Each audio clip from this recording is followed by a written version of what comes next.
Johnny here for Johnny's Car Care and Reviews, and we're going to cover a whole lot this evening. So just want to start off by saying cheers, wish you all a fantastic week. Now today what we're going to really be talking about is more cars and more power. So we're going to be talking about more power in the Ford F-150 Lightning. We'll also make sure to talk about what we can expect out of autonomy, what Ford is saying, what the EPA is saying for autonomy out of the Lightning, but really what we can expect in day-to-day, whether you're towing or not towing. We're also going to be talking about, of course, how there's still no official horsepower numbers for the Bronco. That's the Raptor Bronco. We're going to be talking about blown engines. So blown engines at Ford, how serious is it? Is this a critical problem? How should we really take it? What can we do? We're also going to be talking about closed plants. What does it mean when a Ford plant gets closed? We'll talk more about that. We'll also, of course, cover Maverick info. Need to know Maverick info. So we'll be talking about, different orders, where we're at in orders, what things are definitely getting constraints, what you can do if you've already ordered, and what you can do if you haven't ordered. So we'll do a little quick wrap up because we've covered Maverick info quite a lot. So we'll do a quick wrap up summary of that near the end of the video. So you will want to watch the end. And we're also going to be talking about, now I'm going to need your help figuring where to take the demo for the channel, we could call it, the vehicle that we use on the channel, where to go next. There is some definite things happening, but I would definitely like people's input on what you'd all like to see me long-term review. Now the two Broncos, they're currently at a combined about 15,000 miles. Just recently city drove the Bronco, and it made me realize some things because, well, while I was driving through the city coming down the mountain, I actually I was doing some nice cornering. Nothing can corner, surprisingly. The Badlands tires as well as the Sasquatch tires have yet to be noisy on the auto route. Even as they wear, they have yet to be noisy. But I was going through some corners pretty quickly, and well, I misjudged one and I just kind of completely rubbed it. And if I was driving the Mustang in that, first of all, I would have at least destroyed the mag. I would have been getting a towing. Who knows what I would have done to the suspension. And also, I really enjoyed driving top down. So driving top down was fantastic. And Montreal has so many bad potholes that kind of come out of nowhere. You know, you can't really avoid them when you've got cars all around you. And I would not have enjoyed Montreal whatsoever in a Mustang. It's a relatively comfortable sports car, but overall, it's not for me because of my back pain. So that made me come to some conclusions. We'll need your help at the end on what to do for the next channel vehicle, whether we mod the Bronco, but we'll cover all that at the end. Let's just jump right in to the funnest part, the more power part. So the F-150 is getting more power, and that's the F-150 Lightning, because the regular gasoline-powered F-150 has already gotten a whole lot more power recently, because the 3.5-liter EcoBoost is now up to 500 pound-feet of torque, and if you get the Power Boost, so that's just a 3.5-liter EcoBoost. And I say just, that's pretty amazing motor, double turbo. Well, when you go Power Boost or hybrid, you're adding on an electric motor, 94 kilowatts if I recall, with a 1.1 kilowatt battery. But anyways, that kicks things up to 570 pound-feet of torque. And that's insane because that power is at low speeds, which is, it's going to get to a little bit of more news in a moment talking about more power, because my brother is now driving a Mustang GT convertible, as I had for many previous years. And he noticed something about power, and mostly that it kicks up and you really feel like the whole wow factor of a Mustang GT at 4,000 RPM. But we'll have a little bit of Mustang news. I forgot to mention that in the intro, but we'll quickly cover that Mustang news.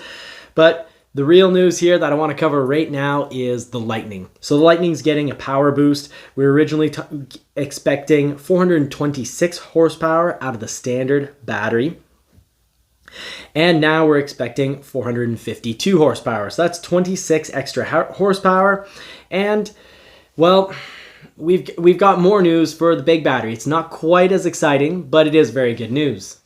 Now, the bigger battery, So that battery is actually pretty cool. It already came with 563 horsepower, and that's getting kicked up to 580 horsepower. So that's an extra 17 horsepower. So an extra 26 horsepower for the standard battery, 17 horsepower for the extended range battery. This doesn't quite compare, some would say, to the GMC Hummer EV at 1,000 horsepower, but that thing also weighs 10,000 pounds.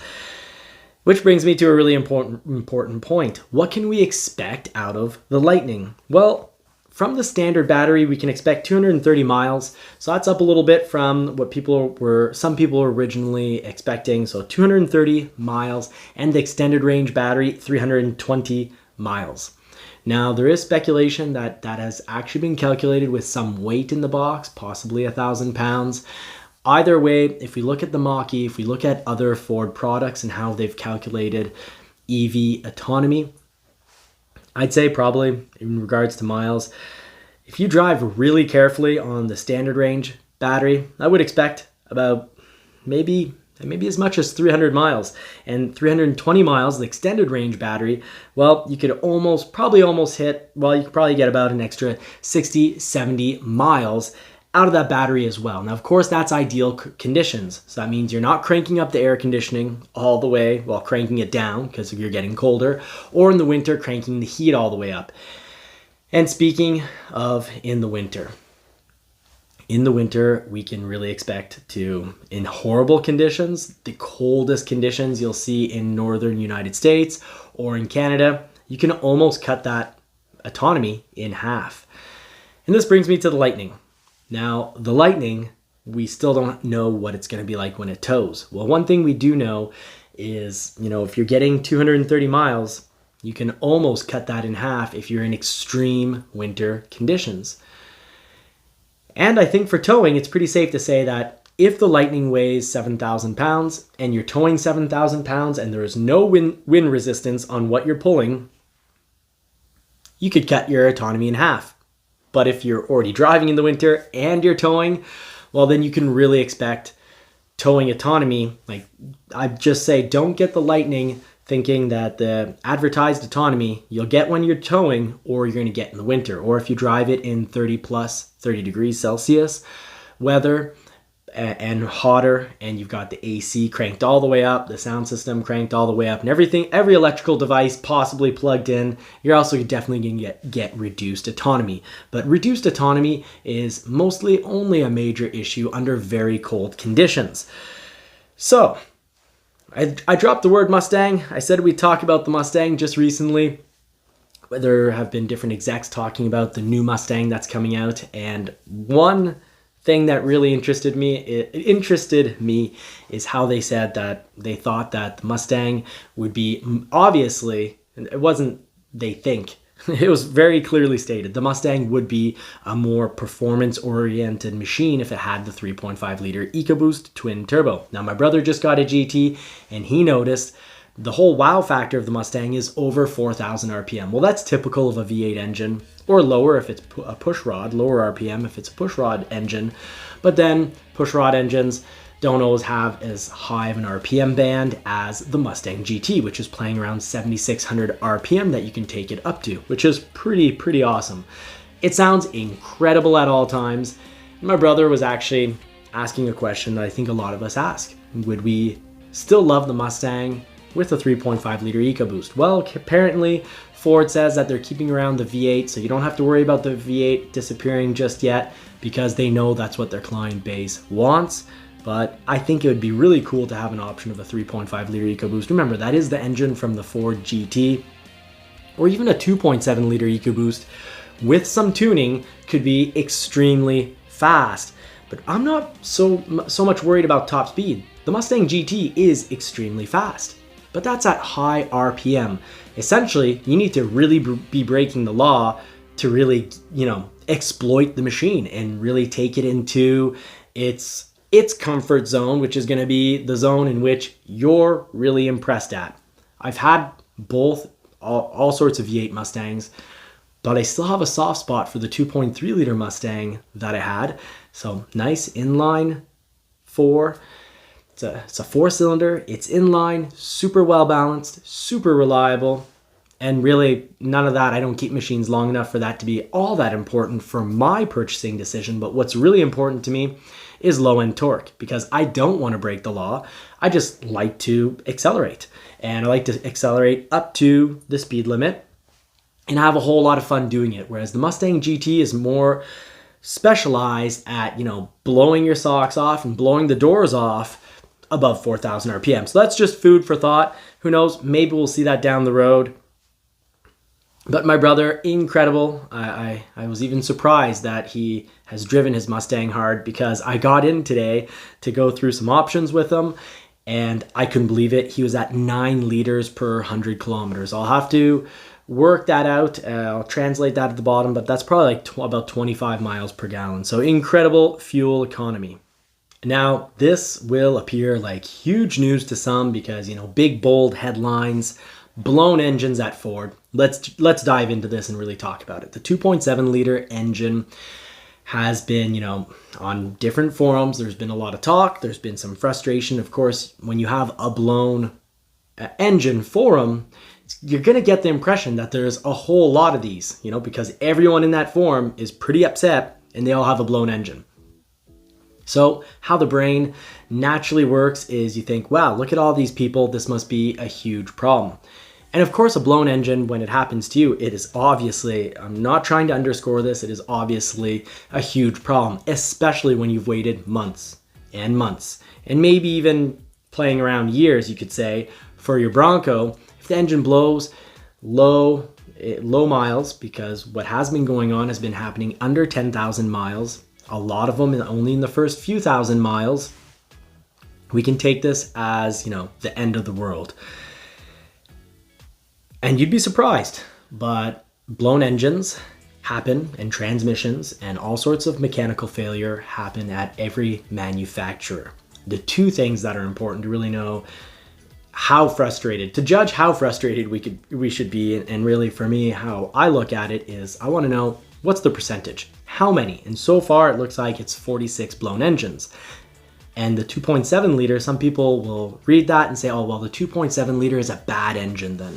No, when you've got 46 engines out of thousands, and remember the 2.7 liter has also been used in F150s, it's been used in Ford Edge, it's been used in Lincoln products, it's been used all over the place. So this engine has sold in the hundreds of thousands of units. And so far, we've got 46 blown engines on the Bronco. What's happening? Well, it's a valve that's dropping into the engine, and when the valve drops into the engine, catastrophic failure. And for the people that it happens to, that's awful, because then you lose your Bronco for either weeks or months, and that is absolutely awful. But it doesn't mean the engine is absolutely awful, because its percentage of how many of them are blowing is extremely low. Now, the second thing that's really important is how does the manufacturer actually treat the situation? How do they deal with the situation?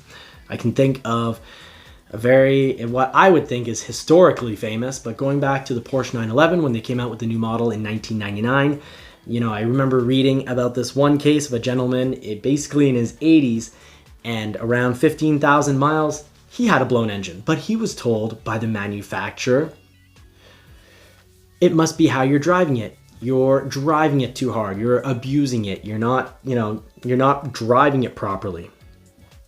That's rough. So Ford's response to this is so unbelievably important, because that situation is awful. And actually, the reason 911 Porsche engines were blowing in those years, it was what I would say a catastrophic problem, because one blown engine, yes, the blown engine is a catastrophic problem, but the engine isn't a catastrophe. It is if you've got like 10% of the engines going, but here we're talking about 46. And how is Ford dealing with it? Well, Ford responded unlike Porsche in 1999, 2000, 2001. They're not telling clients it's their fault.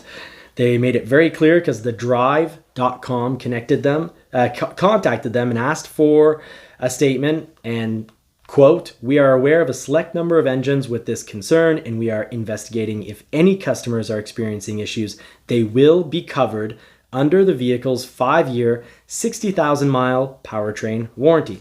So low percentage, very well handled. Not, yes, a catastrophe for those that it happens to, but this isn't a failure of an engine. The 2.7 liter is overall a very, very good engine, reliable. But here's the thing with EcoBoost engines.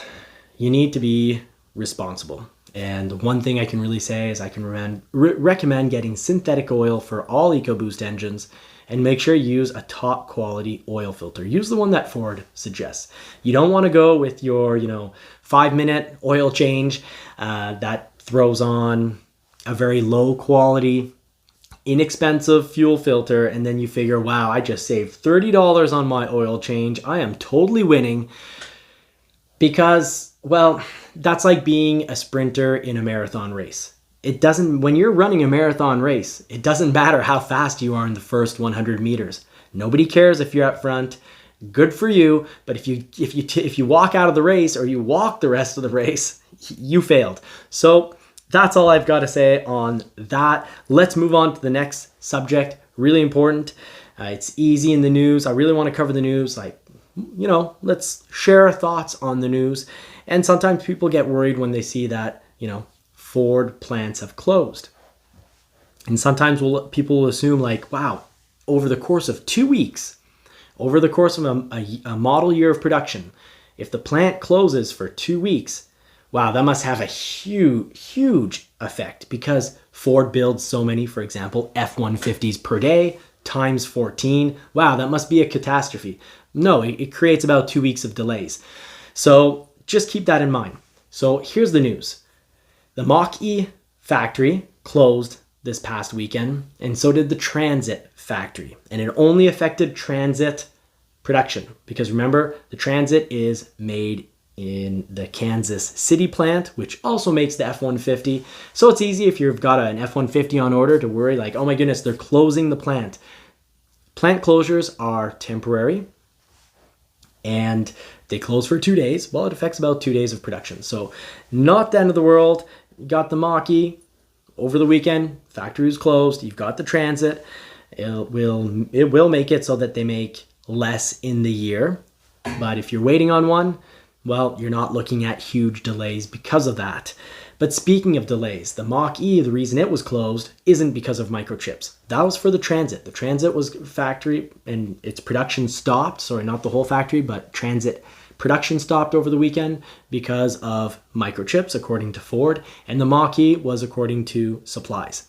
I still think it's because of batteries, because coincidentally, Ford has also announced that by 2024, they'll have negotiated a much more massive contract with LG. So that just means more batteries coming in from LG, and that's great news, because right now Ford electric vehicles are on fire, and a lot of us are looking forward to driving them.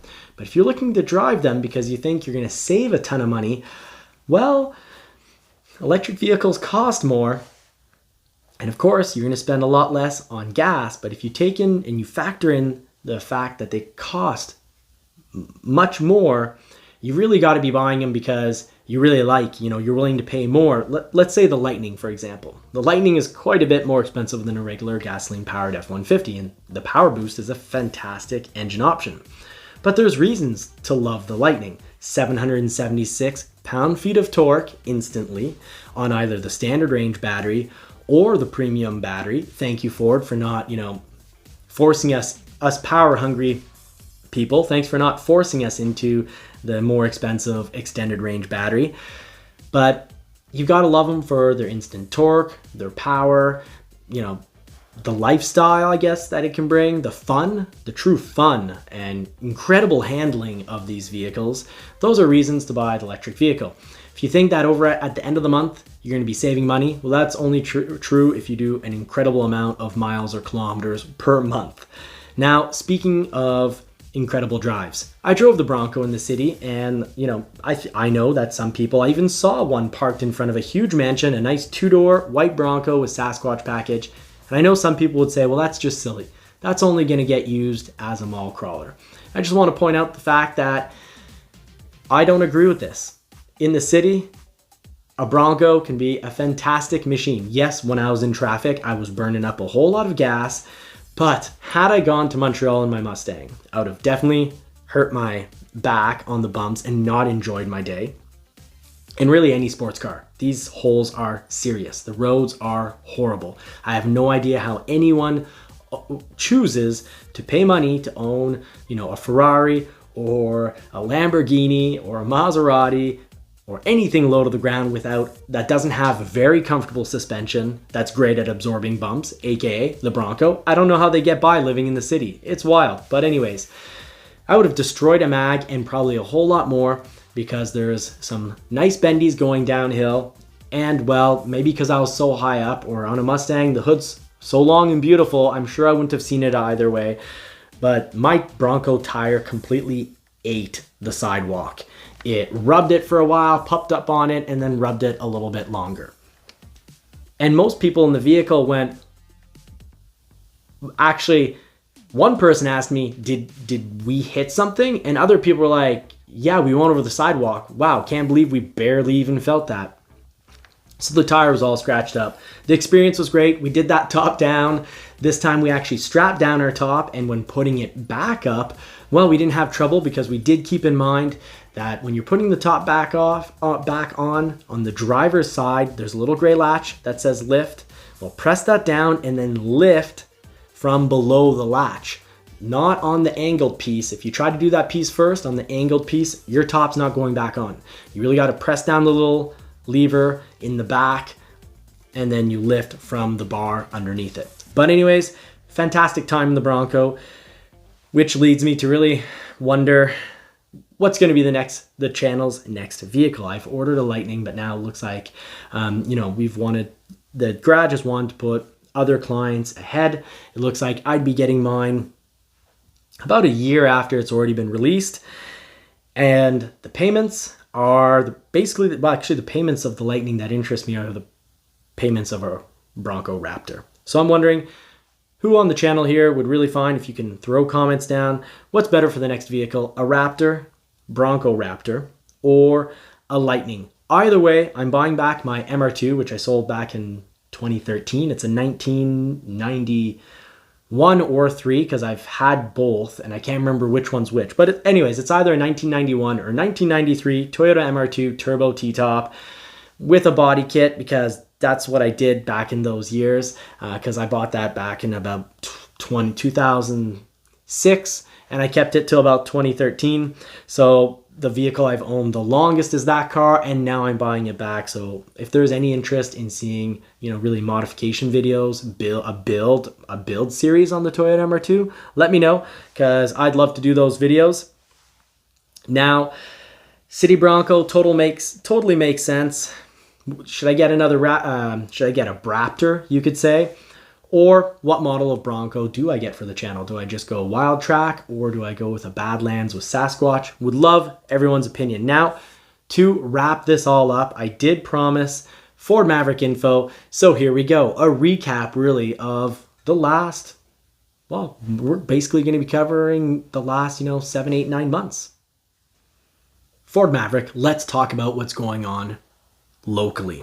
So locally, they're just delivering an EcoBoost luxury package XLT that was ordered in December, and that's where they're at for EcoBoost December orders when it has the Lux package. Now, my hybrid XLT Hybrid Lux from July 17th, still no build date, no VIN, nothing. Hasn't gotten picked up. It is a Priority 12, but that really makes me wonder, and I think it makes a lot of people ask the question, how is Ford allotting these VINs? Now, Ford has said that they quickly changed over to a system where they're not just looking, when they go to a lot or give out VINs, they're not just saying, okay, this dealer in this area, they should get 6 Mavericks for that month, or let's say 100 if it's a huge dealership. But let's say X dealership should get 6. Now, what's the percentage of EcoBoost versus Maverick? Split it up amongst the either 100 units or 6 units, and that they distribute to dealers. And then once the vehicles are distributed or allocated to the dealers, that then they really look at, what can be built in order of when they were ordered, what can be built for that dealer. So sometimes people got passed up. But anyways, now they're supposed to just be kind of a general list, and Mavericks are supposed to be getting built based on when they were, ordered. Globally, Canada and the US. Let's not exaggerate here. So that's what's going on with that. They're saying they're doing that, but what can we really definitely tell in all of this? Well, one is that they didn't transition right off at the beginning because, some dealers, some people in other areas have XLT hybrid Lux packages that are getting assigned, and definitely have seen some August. If I recall, have also heard of, and heard means looking on different forums, but heard of September. So please chime in the comment section. I'm actually pretty sure someone in our comment section on JCCR actually mentioned that they had a Lux hybrid XLT that was September order that they have a build date. So we still don't have a build date. So I'm not sure how well the system is working with just using as the general deciding factor when you ordered. But one thing Ford was clear about is that constraints can definitely cause extra delays.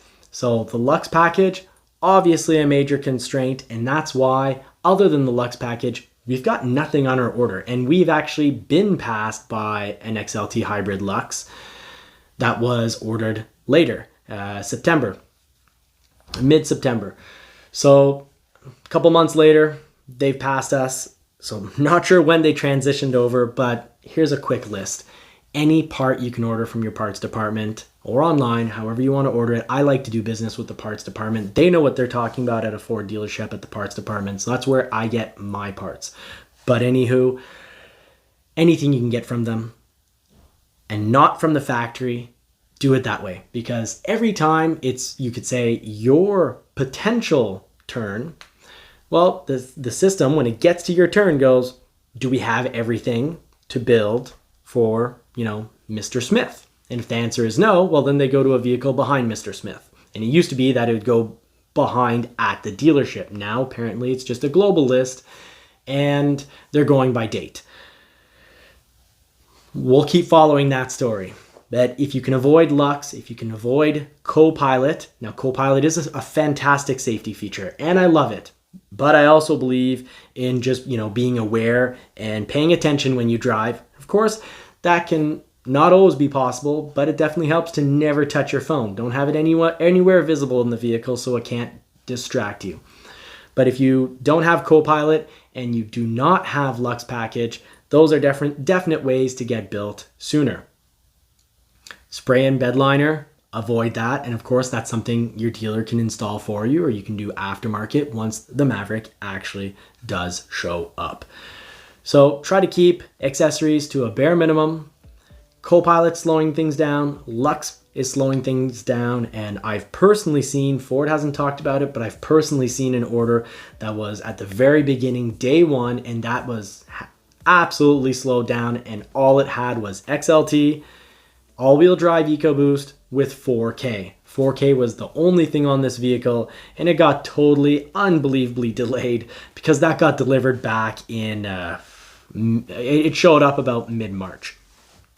So that's your Maverick info that you absolutely need to know. Now, do remember, if in the near future they close the Maverick factory for a day, and you're thinking, oh my goodness, they're going to be behind by this many units. Think of it more as just, okay, so there's going to be an extra day of delay. And that might mean that if you're at the end of the list, for example, here's how you can know based on your order, maybe very generally when you might get it. If you ordered very close to the deadlines of when these fell into a sold out declaration phase, balanced out phase, the EcoBoost sold out January 27th of this year, 2022. Now the hybrid sold out back in November 15th. Well, if you're close to those dates, but obviously before, you're probably going to be very close to when the factory, stops making 2022s, which is going to be October 27th.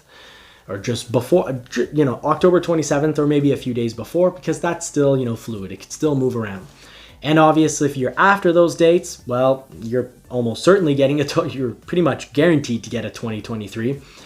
And if you're, a month before those dates, so November 15th and January 27th, let's say you're a month before those dates and you're a Lux package, you're one of those constrained, you have one of those constrained items, or you just have a ton of accessories on it, well, then you might also get pushed into a 2023. But really important to keep in mind that you should get, if you ordered before those deadlines, you should be getting the price that you ordered at. So the interest rate can be protected and, frozen, you could say, at Ford.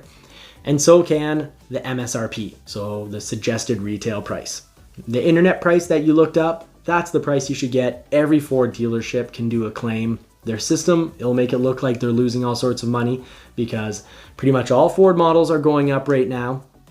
This has been going on last week and this week. I talked about it, I warned about it weeks ago. But that's what's going on with that. Prices finally have gone up. So you've got, basically 3,200 Canadian on an F150, rough average, and $1,000 or $2,000 on a whole lot of models. So I warned about this. I said, go out, order your vehicle now. Now here's the thing. When you ordered, that's the price that you should get, fight for that. Ideally, it's probably too late. You probably already ordered your vehicle. If you haven't ordered your vehicle, well, the first question you should ask when you walk into a dealership is, will you sign a piece of paper, sign the order sheet, ideally a purchase offer or a lease offer, and sign it. That has the interest rate, that has the vehicle constructed with its price. And if they sign that, you're golden.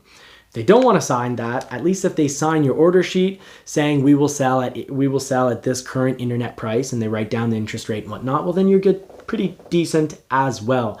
But if you order after a vehicle sold out, so the Maverick, for example, is sold out for the 2022 model year, well, then you need to get them to sign saying that they guarantee the first 2023 internet price available, because right now we're living in times where everything's going up in cost, and well, so are the vehicles. I really hope this has been helpful. And if you really want to help out the channel, well, you can hit that like button and subscribe, because not only does it help feed a poodle and dress a poodle for those cold winter months, but it also helps pay for his sports lessons. So thank you so much. Please leave comments on what we should do next on the channel, what vehicle we should take on, if an MR2 build would interest you. And of course, that's turbo technology, so that's fun to play around in. It's a 2-liter turbo on a Toyota MR2 from the 90s. And of course, once we get the Maverick, we'll finally get to play around with that. And we really look forward to bringing that to the channel coming up very shortly.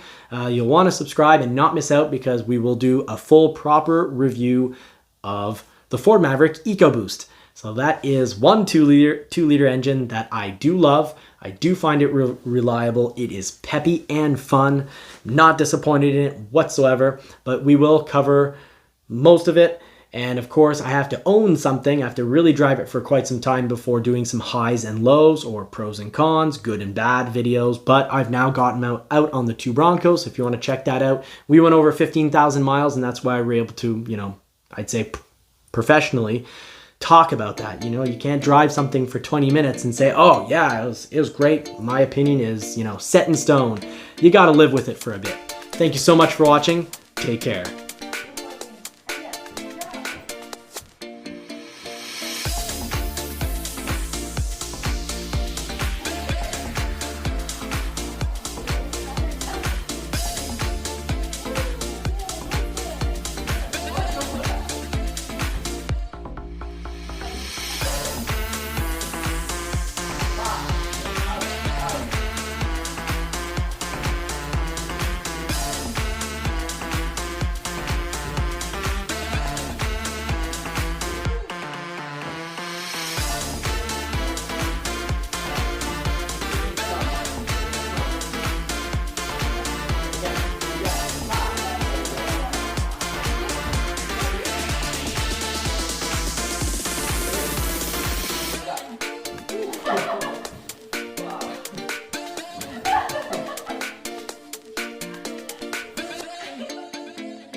No thumbs? bun. Head bun. Yeah. Oh. Yeah. Okay, back to me. Okay, ready? Your turn. Your turn. Pow it. There you go. Okay, ready? Yeah, there you go. Again. Right here.